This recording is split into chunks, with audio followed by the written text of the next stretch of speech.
Eso se combina con vapor de agua y forma lluvia ácida, tal como ocurre en la naturaleza. Las fuentes móviles son los autos, trenes, aviones, etc. Motores de combustión interna que queman gasolina y producen principalmente óxidos de nitrógeno, los cuales son liberados en la atmósfera. Y en el mismo proceso se combinan con vapor de agua y producen lluvia ácida. La lluvia ácida también puede ser provocada en forma natural debido, por ejemplo, a los incendios forestales, pero tal como los humanos y la naturaleza provocan contaminación, también se ven afectados por ella. Los robles del medio oeste, los arces del noroeste y todos los demás árboles están dañados. Sus nutrientes están destruidos, sus conos y frutos están perdidos y sus retoños brotan encorvados y deformes. Sus hojas salen descoloradas y anormalmente pequeñas. Según la Federación Nacional de la Vida Silvestre, una tormenta en Wheeling, Virginia Occidental, tuvo el grado de acidez de una batería de auto. Los monumentos, edificios e incluso la pintura de los autos se pueden corroer y descolorar debido a los efectos de la lluvia ácida. En los estados del oeste se cree que los óxidos de nitrógeno son los principales responsables por el cambio en la lluvia. En el este, el dióxido sulfúrico, que se transforma eventualmente en ácido sulfúrico diluido, es el principal responsable. Actualmente, los lagos del noroeste y de otras partes son foco de estudios científicos. Los peces y la vida submarina están amenazados. La Agencia de Protección Ambiental está investigando alrededor de 3.000 lagos en total. Se toman muestras de agua y se analizan rápidamente en laboratorios móviles. Algunos lagos son capaces de absorber bastante bien los cambios de acidez. Otros lagos se tornan mucho más ácidos, algunas veces de manera irreversible, dañando la vida en forma severa. En otras palabras, la lluvia ácida puede producir enormes cambios de acidez en el agua de los lagos. Y aquí existe un principio muy importante. Por lo general, cuando hay que medir la acidez, más acidez, menos acidez, el papel del agua es vital. El agua es lejos el medio más común en el cual existen y actúan los ácidos y las bases. ¿Qué ocurriría en el mundo molecular si tomáramos un ácido, el HCl por ejemplo, y lo metiéramos al agua? Inmediatamente transferiría un protón a la molécula de agua para dar un ion de hidrógeno, H3O+. Aquí el agua actúa como base aceptando un protón. Por otra parte, si tomáramos una base, amoníaco, y lo metiéramos al agua, veamos qué sucede con el agua. El agua cede un protón al amoníaco, dejando atrás un ion de hidróxido OH-. En este caso, el agua actúa como un ácido, un donante de protón. La misma sustancia, el agua, en un caso es un ácido y en otro una base. Si tuviéramos agua sola sin ácidos o bases externas adicionales, ¿se produciría alguna transferencia de protones? Una molécula de agua entre 500 millones acepta un protón. Esa molécula se convierte en un ion de hidrógeno.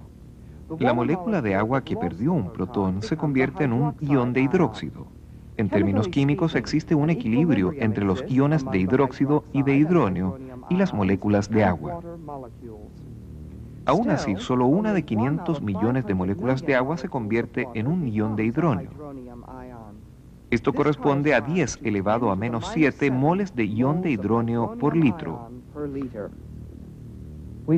Hemos visto que en el agua misma existe una diminuta cantidad de ion de hidrógeno en solución. ¿Qué pasaría si le añadiéramos un ácido a esa agua?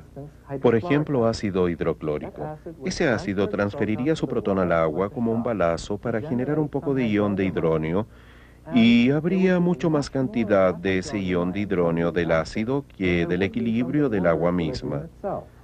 Y si en vez de un ácido fuerte le añadiéramos un ácido suave, digamos ácido acético, eso es CH3COOH, ese ácido suave también transferiría un protón a la solución de agua para dar iones de hidrógeno, pero lo haría de una manera mucho menos efectiva que el ácido fuerte, el HCl. La cantidad de iones de hidrógeno en la solución de un ácido suave es mucho menor que aquella en la solución de un ácido fuerte. Pero igual, ambas cantidades son mayores de lo que serían en el equilibrio del agua misma. Hemos visto que en una solución de un ácido fuerte como el clorhídrico existen muchos más iones de hidrógeno en solución que en el caso de un ácido suave. La variedad real de concentraciones de iones de hidrógeno que encontramos normalmente en la química es increíblemente amplia, más de 14 potencias de 10, 14 órdenes de magnitud. Necesitamos un instrumento para medir esta increíblemente amplia variedad de concentraciones de iones de hidrógeno. Este es un medidor de pH. Funciona según los principios de una célula electroquímica. Está compuesto por este medidor, que nos da una lectura de salida numérica, y este electrodo, que mide la concentración de iones de hidrógeno en solución. Debemos inventar una forma práctica de representar la variedad de acidez en una solución de agua. Para eso podemos utilizar una relación comparativamente simple, que la concentración de iones de hidrógeno en el agua es igual a 10 elevado a menos algo. Y ese algo va a ser lo que llamamos pH. Por ejemplo, aquí hay una variedad de soluciones de diferente acidez. Cuando la concentración de iones de hidrógeno es 10 elevado a menos 1, el pH es 1. Cuando la concentración de iones de hidrógeno es 10 elevado a menos 2, el pH será 2.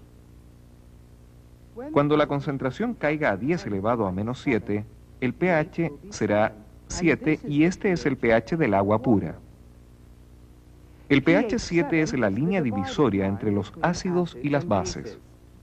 El valor del pH aumenta a más de 7 cuando las concentraciones de iones de hidrógeno se hacen aún más pequeñas. Aquí tenemos un gráfico que muestra la escala del pH. Como lo señalara mi asistente de laboratorio, el pH del blanqueador está justo por debajo del 13. El pH de la leche de magnesia está justo sobre el 10. El agua de mar está levemente por debajo del 9. La sangre está justo en el 7,4 y el agua pura 7,0. El café negro alrededor del 5, el vinagre justo por debajo del 3 y luego están los fluidos estomacales. pH 1, aún en el estómago normal. El ácido es el clorhídrico. El doctor Paul Maton es un experto en ácidos estomacales del Instituto Nacional de la Salud. El estómago produce constantemente una pequeña cantidad de ácido, pero esta cantidad de ácido puede ser estimulada por la comida. Incluso la visión y el olfato de una comida apetitosa basta para que el estómago produzca más ácido. ¿Qué ocurre realmente cuando ingerimos un alimento? Iones de hidrógeno e iones de cloruro, manteniendo un balance electroquímico, atraviesan el revestimiento estomacal desde el plasma sanguíneo circundante. En el estómago el resultado es un medio altamente ácido, necesario para activar determinadas enzimas del proceso de digestión. Si la acidez del estómago se hace excesiva, pueden suscitarse algunos problemas, los que a menudo requieren de soluciones antiácidas. Una gran cantidad de compuestos distintos pueden funcionar como antiácidos. Por ejemplo, el bicarbonato de sodio, el hidróxido de magnesio o el carbonato de calcio. Existen muchos compuestos. Básicamente bases. Una vez más, la base de otra industria doméstica. Usted necesita un poco más de Alka-Seltzer, capitán. ¿Sabe lo que siempre dicen? El alivio solo queda a un sorbo de distancia. Bueno, ¿qué acidez? ¿Cómo esperan tener alivio? Mira el tablero, entrenador. ROLAIDS. Tums neutraliza 1/3 más de ácidos estomacales que otros antiácidos, que la otra marca líder. 1/3 más de ácidos. Todos los antiácidos neutralizan el ácido. Si se suministra en cantidad suficiente, Cualquier antiácido neutraliza bien. Se oye hablar mucho de hiperacidez y de demasiado ácido. De hecho, existe muy poca o ninguna evidencia de que las personas con úlceras realmente produzcan más ácido que el resto de nosotros.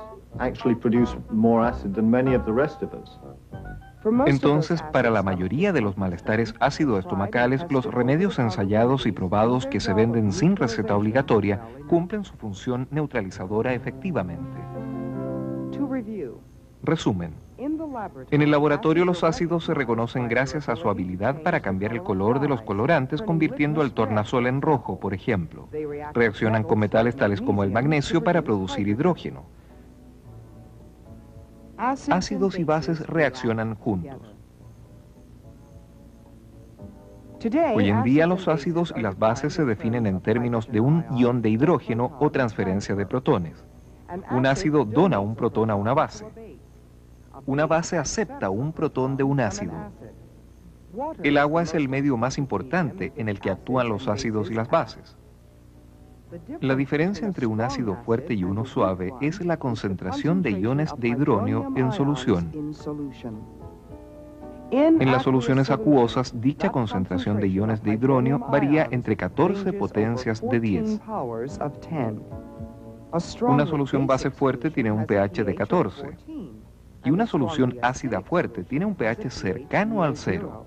A medida que aumentan las concentraciones de iones de hidrógeno, el número del pH disminuye. El agua pura tiene un pH de 7, la línea divisoria entre ácidos y bases. La transferencia de protones no es solo un negocio esencial en el mundo molecular de los químicos. Realmente es un negocio muy grande. ¿Recuerda la lista de las 10 principales sustancias químicas, de las cuales 5 eran ácidos y bases? Alguien los está fabricando en decenas de miles de millones de kilos, y no lo está haciendo por diversión. Alguien más está comprando esas moléculas, y a su vez las están transformando en todos los bienes de consumo que nos rodean. De hecho, es preciso meditar esa transformación. Los ácidos corrosivos fuertes son convertidos en moléculas que no son ácidas ni corrosivas, ni presentan el riesgo de regenerar el ácido a partir del cual fueron formadas. ¿Eso lo sorprende? Realmente no debería. Las moléculas son una cosa aparte, independientes de la historia de su producción. Todo lo que importa al otorgarle sus propiedades a las moléculas son sus átomos componentes y la forma en que están dispuestos en el espacio, es decir, la forma en que están conectados entre sí. Déjenme darles un ejemplo. El ácido nítrico, HNO3, es un ácido fuerte, pero sus elementos componentes, hidrógeno, nitrógeno y oxígeno, no son ácidos en absoluto. Así que, por favor, no teman que el pan que ustedes comen, por ejemplo, que fue hecho con trigo, para cuyo crecimiento se utilizó el fertilizante nitrato de amonio, el cual a su vez fue creado a partir del ácido nítrico, espontáneamente se revertirá en ácido nítrico y los quemará, ya que eso no ocurrirá.